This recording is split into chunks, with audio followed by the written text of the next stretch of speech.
এই ছোট্ট ভাই ব্রাদার, কি অবস্থা সবার? আশা করি সবাই ভালো আছো। অঙ্কের ভয় এবার হবে জয়, তাই তো আবারও চলে আসলাম তোমাদের ষষ্ঠ শ্রেণীর আরো একটি অঙ্ক নিয়ে। পৃষ্ঠা নাম্বার 57 যদি লক্ষ্য করো তাহলে দেখবা যে অনুশীলনী 2.3 আছে। ওকে, সো এটা হচ্ছে ঐকিক নিয়মের অধ্যায়।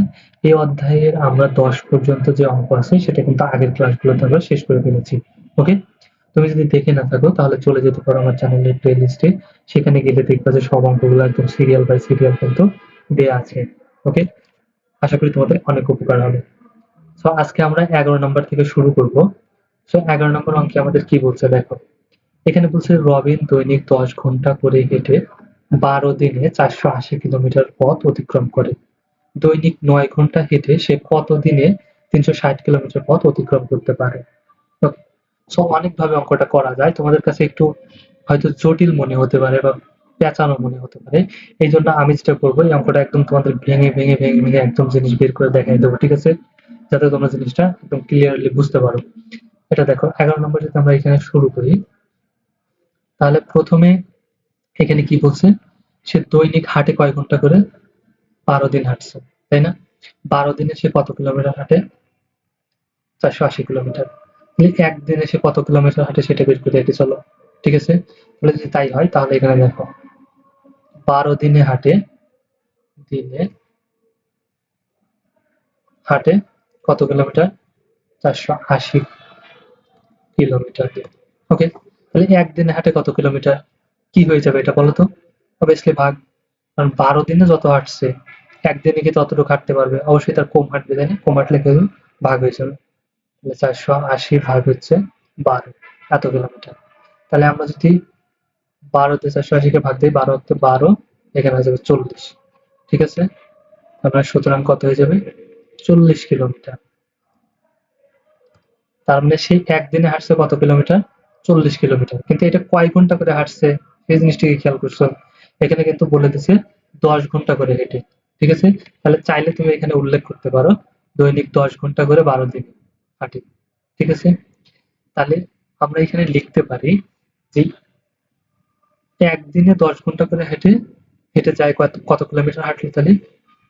40 কিলোমিটার। এখানে দেখো আমরা আগে এখানে একটু বের করে নিতে পারি যে একদিনে 10 ঘন্টায় ঘন্টা হেঁটে যায়। একদিনে 10 ঘন্টা হেঁটে যায় কত? মানে একদিনে 10 ঘন্টা হাঁটে। তাহলে হেঁটে কত কিলোমিটার যায়? 40 কিলোমিটার, এটা আমরা পেলাম, তাই না? 40 কিলোমিটার। একদিনে 1 ঘন্টায় হেঁটে যায় কত কিলোমিটার যদি বের করি, কি হবে বলো তো? অবভিয়াসলি ভাগ হয়ে যাবে। কারণ একদিনে এইখানে যদি আমরা লক্ষ্য করি তাহলে দেখো এখানে 10 ঘন্টা হেঁটে যতদূর যায় 1 ঘন্টা হেঁটে নিশ্চয়ই তার কম যাবে, তাই না? কম গেলে কি হবে? ভাগ হয়ে যাবে। তাহলে 40 ভাগ 10 এত কিলোমিটার, তাই না? এখন ওই একদিনে তাহলে 9 ঘন্টায় হেঁটে কত দূর যায় সেটা যদি আমরা বের করতে যাই, কারণ কেন 9 ঘন্টায় বের করতে যাব? আমরা যদি প্রশ্নের দিকে এখানে লক্ষ্য করি তাহলে দেখো এখানে কিন্তু 9 ঘন্টায় হেঁটে 336 কিলোমিটার পথ অতিক্রম করতে পারে কতদিনে সেটা আমাদের বের করতে হবে। তারপরে এইখানে সে আবার দৈনিক কয় ঘন্টা করে হাঁটছে? 9 ঘন্টা করে। তাহলে 1 ঘন্টায় কতটুকু হাঁটে? একদিনে 1 ঘন্টায় কতটুকু হাঁটে সেটা যদি পেয়ে যাই, তাহলে একদিনে 9 ঘন্টায় কতটুকু হাঁটে পারবো না? সুতরাং ওই একদিনেই কয় ঘন্টা? 9 ঘন্টায় হেঁটে যায় কত কিলোমিটার? তাহলে 1 ঘন্টায় যতটুকু হাঁটছে 9 ঘন্টায় তার চেয়ে কম হাঁটবে না বেশি হাঁটবে? অবশ্যই বেশি হাঁটবে। 1 ঘন্টায় যা হাঁটবে 9 ঘন্টায় তার চেয়ে বেশি হাঁটবে। তাই বেশি হাঁটলে কি হয়ে যাবে? গুণ হয়ে যাবে। 40 গুণ 9, ঠিক আছে? আর নিচে 10 আছে 10, এত কিলোমিটার। তাহলে এখন এটাকে যদি লঘিষ্ঠ করি, 10 কে 10, 4 10 40। তাহলে উপরে কত বাঁচলো? 4 আনলাম। তাহলে 4 নং 36, 36 কিলোমিটার। বোঝা গেছে? তাহলে এখন আমাদের প্রশ্নে কি চেয়েছিল? এটুকু তো আমরা পাইলাম যে 9 ঘন্টায়, মানে একদিনে 9 ঘন্টায় হাঁটে কত কিলোমিটার? 36 কিলোমিটার।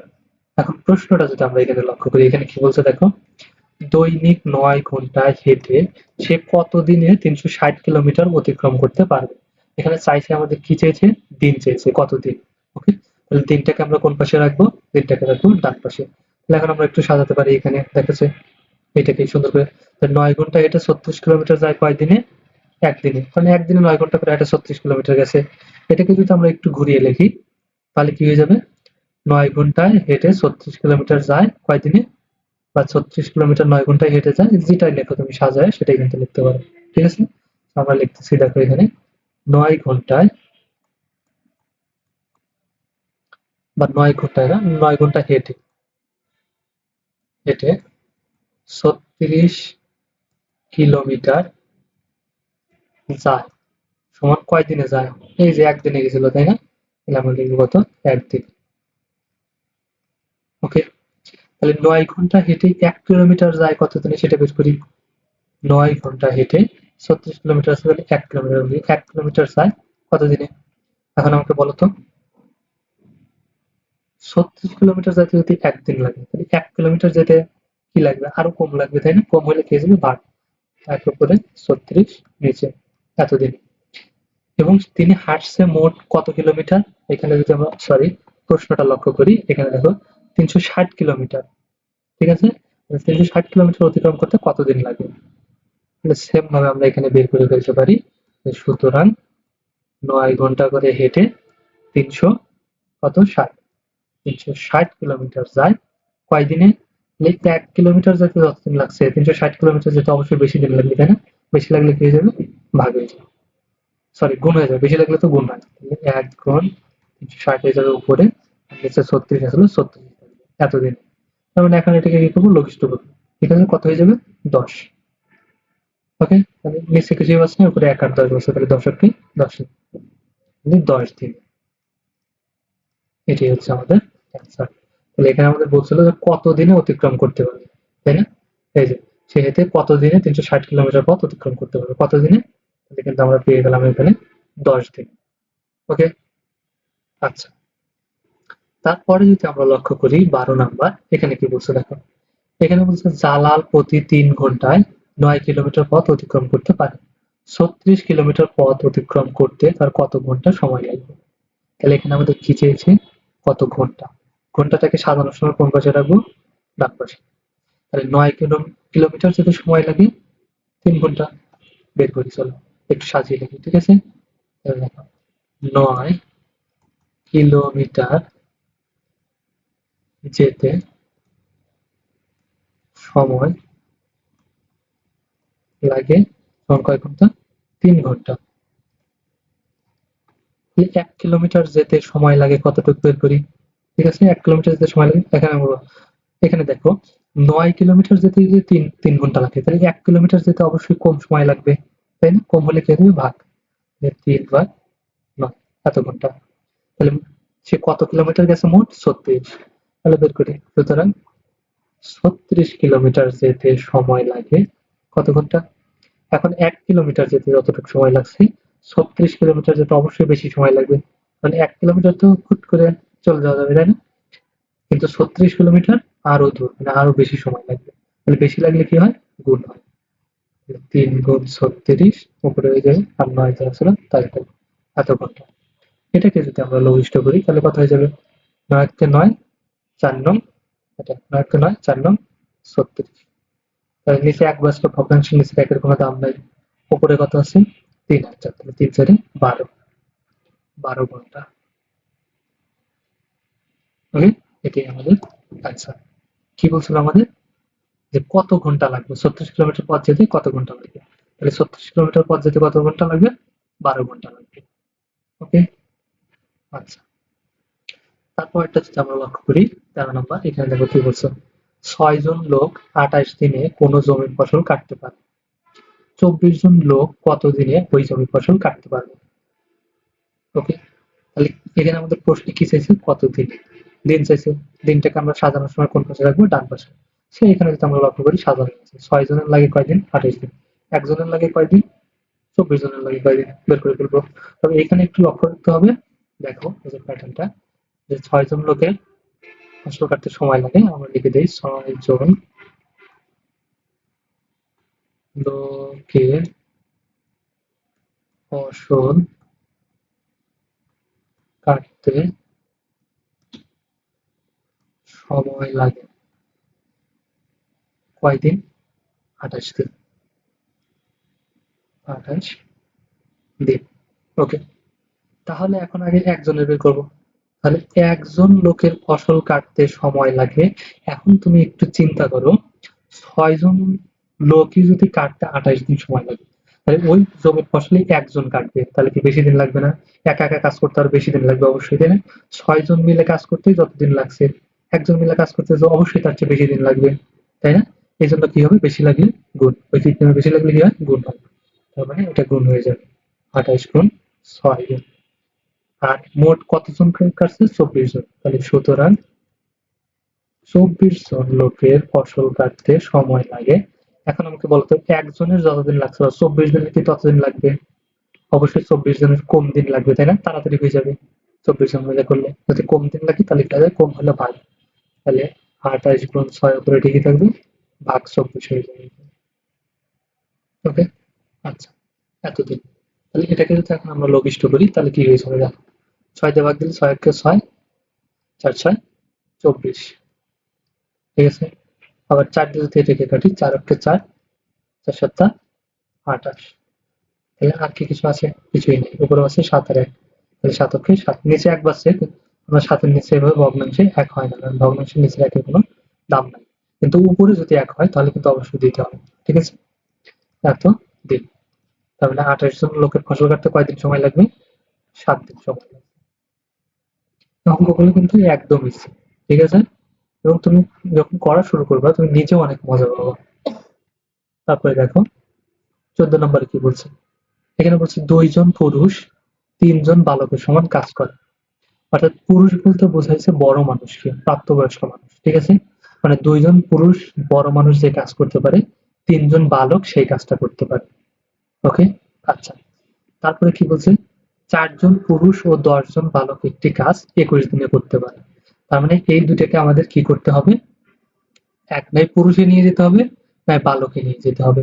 যেহেতু পুরুষ সমান বালক দিয়ে দিছে, so আমরা বালকে নিয়ে যাবো, যে ৪ জন পুরুষ আর ১০ জন বালক সমান কতজন বালক হয় সেটাকে বের করবো, ঠিক আছে? সেম ভাবে এখানে বলছে কি, ওই কাজটি ৬ জন পুরুষ ও ১৫ জন বালক কতদিনে করতে পারবে। তাহলে ৬ জন পুরুষ আর ১০ জন বালক মিলে কতজন বালক হয়, আর ৬ জন পুরুষ আর ১৫ জন বালক মিলে কতজন বালক হয় সেটাকে বের করে নিই, ঠিক আছে? তারপর অঙ্ক আমরা ইজিলি করে ফেলতে পারবো। এখানে দেখো, তাহলে আমরা লিখতে পারি যে দেওয়া আছে, দেওয়া আছে, কি দেওয়া আছে, ২ জন পুরুষ, ২ জন পুরুষ সমান কয়জন বালক, ৩ জন বালক, ঠিক আছে? তাহলে ১ জন পুরুষ সমান কয়জন বালক হবে, অবশ্যই কমে যাবে, ৩/২ জন বালক। আর এখানে কয়জন পুরুষ আছে, ৪ জন, তাহলে সুতরাং ৪ জন পুরুষ সমান কয়জন হয়ে যাবে, এখন ১ এর সাথে ৪ তাহলে বড়, এর গুণ হয়ে যাবে, ৩ গুণ ৪ উপরে চলে যাবে, ২ নিচে, এতজন বালক, তাহলে সমান কত হয়ে যাবে, ২ দিয়ে কাটলে ১, ২, ঠিক আছে? ২ দুগুণে ৪ হয়ে গেছে। তাহলে এখন আমাদের এখানে কত হয়েছে দেখো তো, ৩ দুগুণে ৬, ৬ জন বালক। তার মানে ৪ জন পুরুষ সমান কয়জন বালক, ৬ জন বালক। এই ৪ জন পুরুষ আর ১০ জন বালক সমান তাহলে কতজন বালক হবে, বের করতে পারবো না? এখানে দেখো কয়জন আছে, ৪ জন বালক আর ১০ জন পুরুষ, সরি ৪ জন পুরুষ।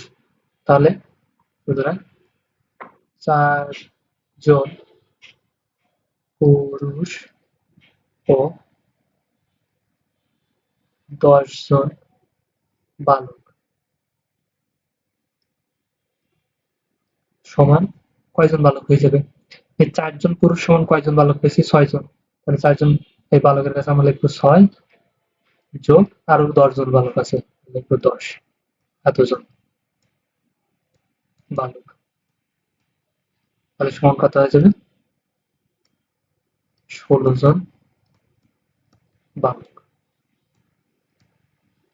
ওকে, তার মানে এখানে বলছে ৪ জন পুরুষ ও ১০ জন বালক একটি কাজ ২১ দিনে করতে পারে। তাহলে এখানে এই দুইটা না বলে আমরা একসাথে এখানে কি বলতে পারি এখন, ১৬ জন বালক,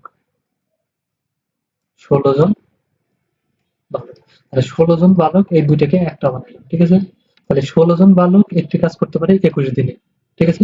ওই কাজটি এখানে কি বলছে, ৬ জন পুরুষ ও ১৫ জন বালক কত দিনে করতে পারে। সেম ভাবে এখানে কয়জন বালক হয় সেটাও আমরা বের করে নিই আবার, ঠিক আছে? তাহলে চলো এখানে দেখো আবার তাহলে এখানে বলছে 2 জন পুরুষ সমান 2 জন পুরুষ সমান 3 জন বালক, তাই না?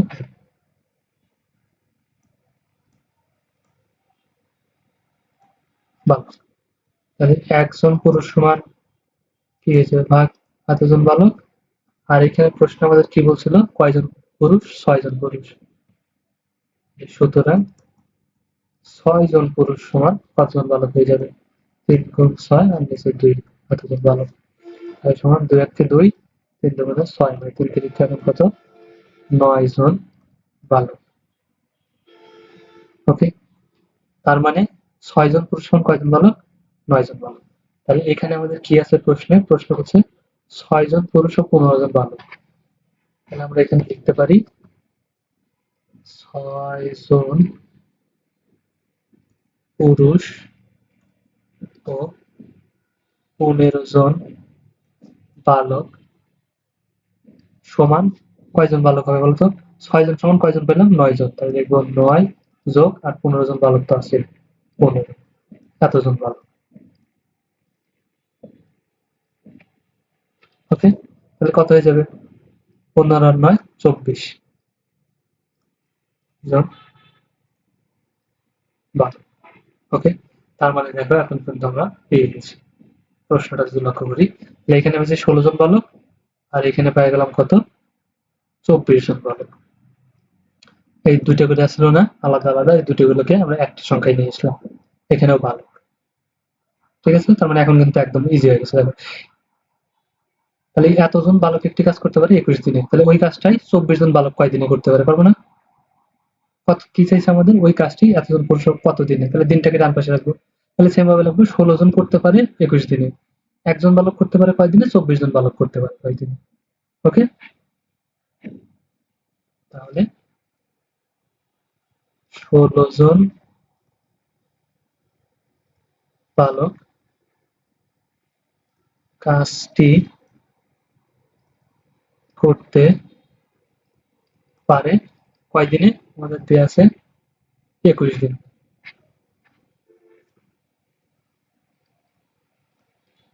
21 দিন। তাহলে এখন লক্ষ্য করো, একজন বালক কাজটি করতে পারে, এখন খেয়াল করো 16 জনের করতেই যদি 21 দিন লাগে, তাহলে একজনের করতে বেশি দিন লাগবে না কম দিন লাগবে? অবশ্যই বেশি দিন লাগবে। এই জিনিসটা কিন্তু খেয়াল রাখতে হবে, কারণ এখানে থেকে এক ছোট হলে যে ভাগ হয়ে যাবে বিষয়টা কিন্তু তা না। আগে আমাদের দেখতে হবে অঙ্কে কি চেয়েছে, ঠিক আছে, সেটা বেশি লাগতেছে না কম লাগতেছে। তাহলে 16 জন বালকের কাজ করতে লাগছে 21 দিন, তাহলে একজন বালকের কাজ করতে অবশ্যই আরো বেশি দিন লাগবে। একা একা কাজ করতে ওই কাজটা আরো বেশি দিন লাগবে না? বেশি লাগলে পেয়ে যাবে গুণ, 21 গুণ 16 এতদিন। ওকে, আর সুতরাং তাহলে মোট বালক পাইছিলাম কতজন? 24 জন। তাহলে 24 জন বালকের কাজটি করতে পারে। এখন একজনে যতদিন লাগছে 24 জন অবশ্যই তার কম লাগবে, এই জন্য কি হয়ে যাবে? ভাগ হয়ে যাবে। 21 গুণ 16 ভাগ 24 এতদিন। এখন এটাকে যদি আমরা লঘিষ্ঠ করি তাহলে দেখো কত হয়ে যাবে। এটাকে যদি 4 দিয়ে ভাগ দেই, 4 4 16, 4 6 24, ঠিক আছে। এখানে যদি 3 দিয়ে ভাগ দিই, 3 দুগুণে 6, 3 7 21, 2 দিয়ে ভাগ দিলে 2 1 কে 2, 2 দুগুণে 4, নিচে আর কিছুই বাঁচে নাই, উপরে কত আছে? 7 আর 2, ঠিক আছে। তার মানে এটাকে আমরা একসাথে গুণ করলে কত হয়ে যাবে? 7 দুগুণে 14, মানে 14 দিন। তাহলে কত দিনে করতে পারবে? 14 দিনে। এটাই হচ্ছে আমাদের অ্যান্সার। ওকে, ইজি ছিল কিন্তু, তাই না? একটু হয়তো বড় হয়েছে বাট জিনিসটা কিন্তু সহজ ছিল। সো এই অধ্যায়ের যে অঙ্কগুলো ছিল এখানে মূলত শেষ, আর নমুনা প্রশ্ন আছে এরপরে। আবার নেক্সট ক্লাসে নমুনা প্রশ্নগুলো দেখবো। ওকে, সো এই ক্লাসটা আমরা এখানেই শেষ করছি আজকে। যদি ভালো লাগে অবশ্যই কমেন্ট করে জানিয়ে দিও আর একটা লাইক দিতে ভুলো না। ওকে, আর তুমি একা একাই শিখবে কেন? বন্ধুদের সাথে অবশ্যই শেয়ার করে দিও। দেখা হচ্ছে নেক্সট ক্লাসে। ততক্ষণ সবাই ভালো থাকো, সুস্থ থাকো। আল্লাহ হাফিজ।